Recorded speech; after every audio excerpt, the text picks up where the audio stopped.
Hello friends, तो देखिए आज नाश्ते में कुछ रखा नहीं था तो कुछ खीरे पड़े हुए थे। मैंने सोचा चलो इसी से आज कुछ बना लेते हैं। सो देखिए मैंने उसे धोकर बारीक बारीक कट कर लिया है, ऊपर से छिलका निकाल करके। और फिर उसमें मैंने दिया है चाट मसाला, जीरा भुना हुआ, हरी वाली मिर्च और नमक, ये और काला नमक भी साथ में ऐड कर लिया था थोड़ा सा, थोड़ा नींबू का जूस। और इस तरह से देखिए काफ़ी बढ़िया सा और जल्दी बनने वाला नाश्ता हमारा रेडी हो गया था। उसके बाद मैंने सोचा अभी खाना बनाने में काफ़ी टाइम है तो चलो कुछ और ही काम कर लेते हैं। तो मैंने यहाँ पर लिया है मिल्क पाउडर और उसमें थोड़ा दूध दे करके अच्छे से मिक्स कर लिया है। पहले हम थोड़ा ही देंगे, फिर ज़रूरत लगती जाएगी ऐसे-ऐसे ऐड करेंगे और मिक्स करते जाएँगे, लेकिन एक बार में थोड़ा ही देना है। और इस तरह से मैंने थोड़ा-थोड़ा करके दूध दिया और अच्छे से मिक्स कर लिया। उसके बाद मैंने गैस चला लिया है और रेगुलर चम्मच चलाते रहना है, नहीं तो वो चिपक जाता है। इस तरह से बढ़िया-सा मावा रेडी हो जाता है। साथ ही देखिए बच्चों ने क्या करा है, यहाँ पर लाइट पूरा इस तरह से लगा लिया है और काफ़ी सुंदर लग रहा था इस तरह से।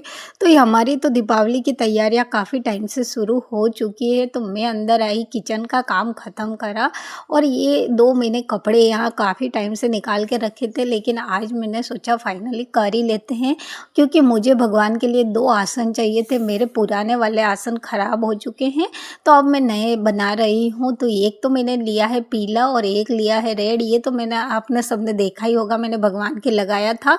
ये काफ़ी सुंदर कपड़ा है, मेरे ड्रेस के लिए था लेकिन अब मैं भगवान के लिए यूज़ कर रही हूँ और बहुत सुंदर लगता है भगवान के आसन लगाने पर। तो देखिए मैंने दोनों में लेस लगा ली है, इस पे रेड लगाई है और इस पे इस टाइप की।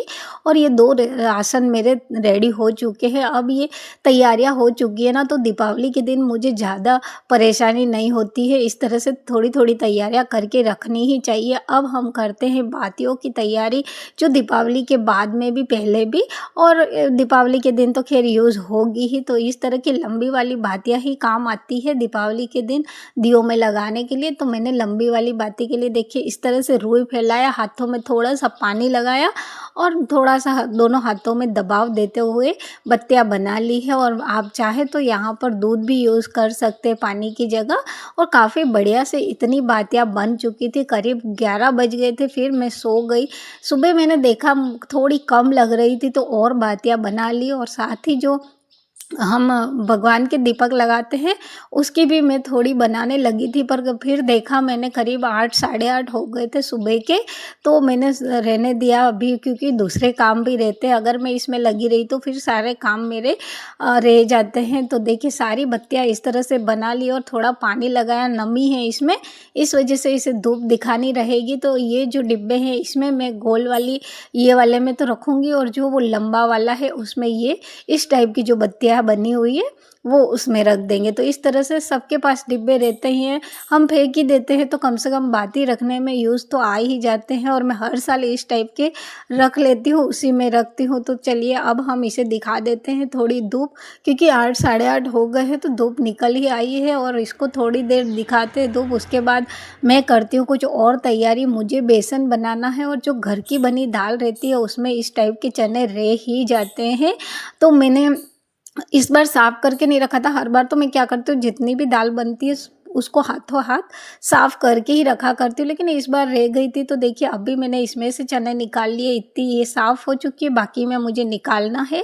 और साथ ही इधर चक्की चल रही है, क्योंकि मेरे गेहूँ भी पीसने हैं, प्लस सासू जी ने भी भेजे हैं तो उनके लिए भी मुझे पीसना है। और त्योहारों में ये सारे काम करके रखने में ही फ़ायदा रहता है, नहीं तो फिर त्यौहार के टाइम तो इतने काम हो जाते हैं उस दिन, दीपावली के दिन समझ ही नहीं आता है कि क्या करें। इस वजह से मैं ये सारे काम पहले ही करके रखा करती हूँ, क्योंकि उस वक्त हमें तैयार भी होना होता है, पूजा भी करनी होती है, खाना भी बनाना है, प्लस दीपक भी लगाने हैं। तो ये सारे काम थोड़े थोड़े करके रख लो तो ईजी हो जाता है। अब ये सारे काम ख़त्म हुए तो मैंने सोचा थोड़ा सा गुंजिया बना ही लेते हैं, क्योंकि कई दिनों से बच्चे बोल ही रहे थे।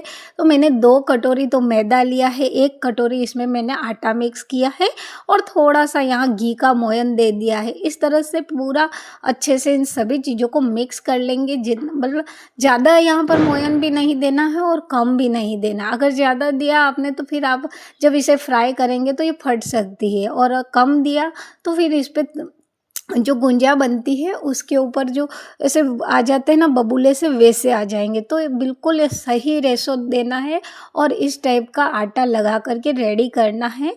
आप चाहे तो इस आटे में दूध भी दे सकते हैं, लेकिन मैंने यहाँ पानी दे करके आटा लगा लिया और एकदम सॉफ्ट सा डो तैयार करना है। और इस तरह से ये सारा काम हुआ। उसके बाद मैंने उसे रेस्ट करने के लिए थोड़ी देर रख दिया था और अब मैं बैठ गई थी यहाँ पर बनाने के लिए गुंजिया। तो मैंने एक पूरी बना ली है इस तरह की। और देखिए, अगर आपके पास साँचा है तो ठीक है, नहीं है तो फिर आप एक कटोरी की हेल्प लेकर के उसे कट करके बनाएं, ताकि सारी गुंजिया आपकी एक जैसी होगी। तो देखिए, मैंने इस टाइप की पूरी बनाई है, ना मोटी है ना पतली है। और जो साँचा था उसमें मैंने तेल लगा लिया है। तेल लगाने से ये होगा कि हमने जो पूरी बना करके इसमें रखी है वो चिपकेगा नहीं। जब गुंजिया हम निकालते हैं, बन जाती है उस तो इसमें चिपक जाती है। तो अगर आप तेल लगा करके उसमें बनाएंगे तो वो चिपकेगी नहीं। और जो पूरी बनाई है उसमें हमने जो भी मावे का मसाला, मैंने यहाँ पर खसखस भी ऐड कर लिया था, और आप चाहो तो सूखे मेवे वगैरह दे सकते हो।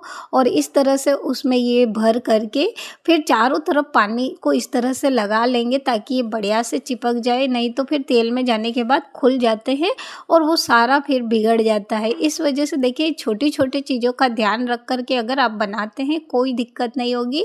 अब ये जो एक्स्ट्रा जो आटा बाहर की तरफ है उसे दोनों हाथों में, मतलब अंगुलियों में पानी लगा करके और इस तरह से खोल लें। देखिए, ये पीछे की तरफ से इसे निकालना है तो काफ़ी बढ़िया से गुंजिया निकल जाती है। और सारी गुंजिया आप इसी तरह से छोटी छोटी चीज़ों का ध्यान रखते हुए बनाएंगे तो सारी आपकी परफेक्ट एक जैसी बन जाएगी। और देखिए, मेरी सारी गुंजिया बन कर के रेडी हो चुकी है। अब मैंने यहाँ रख दिया है कि तेल गरम होने के लिए। तेल ऐसा गरम, एकदम से धुआंधार गरम नहीं होना चाहिए, बस नॉर्मली होना चाहिए। ऐसे आप अंदर कुछ डालो तो वो बाहर आ जाए उबल के, बस ऐसा तेल होना चाहिए। तभी आप इसमें 2 या 4 एक साथ डाल लें। और ये नहीं कि उन्हें तुरंत ही पलटना शुरू कर दें, उन्हें 2 से 5 मिनट इसी तरह तेल में रहने दें। उसके बाद में आप चम्मच लगा करके इन्हें पलटना शुरू करें तो ये काफ़ी अच्छे से बन जाती है, टूटती नहीं। हाँ, इस तरह से आप उसे थोड़ा-सा खिसका सकते हैं, उस पे गरम तेल डाल सकते हैं, लेकिन तुरंत नहीं पलटना है। देखिए, मैंने इसी तरह तेल वगैरह डाला, अभी तक मैंने पलटा नहीं है। अब देखिए, मैंने पलटना शुरू किया, ये देखिए। तो इस तरह से ये बन जाती है, टूटती नहीं है, तेल में बिखरती भी नहीं है और काफ़ी बढ़िया-सी एक जैसी बन कर के रेडी होती है। और ये देखिए, मैंने यहाँ थोड़ा-सा ज़्यादा इसका कलर चेंज होने तक पकाया है। आप चाहे तो थोड़ी वाइट-वाइट हो उस वक़्त भी आप निकाल सकते हैं, ये आप पे डिपेंड करता है कि आपको कैसी पसंद है। मेरे घर में सभी को इस तरह की जब हो जाती है तभी पसंद आती है, इस वजह से मैंने थोड़ा-सा उसे ज़्यादा पकाया है और सारी ही मैं इसी तरह पका कर के रेडी करूँगी। तो इस तरह से बनाते हैं तो आप देखिएगा, छोटी-छोटी चीज़ों का ध्यान रखकर अगर इस बार आप भी बना रहे हैं दीपावली पे गुंजिया तो ये बनाएँ और काफ़ी बढ़िया से क्रिस्पी सी बन कर के रेडी हो जाती है। मैं आपको एक तोड़ करके भी दिखाती हूँ, ये देखिए बिल्कुल इसका अंदर का भी जो हमने मावा वगैरह भरा वो भी बिल्कुल सही है और ऊपर से गुंजिया भी देखिए कितनी सुंदर सी बन गई है और इस तरह से बनाया है। तो आज की वीडियो कैसी लगी ज़रूर बताएं। Thank for watching.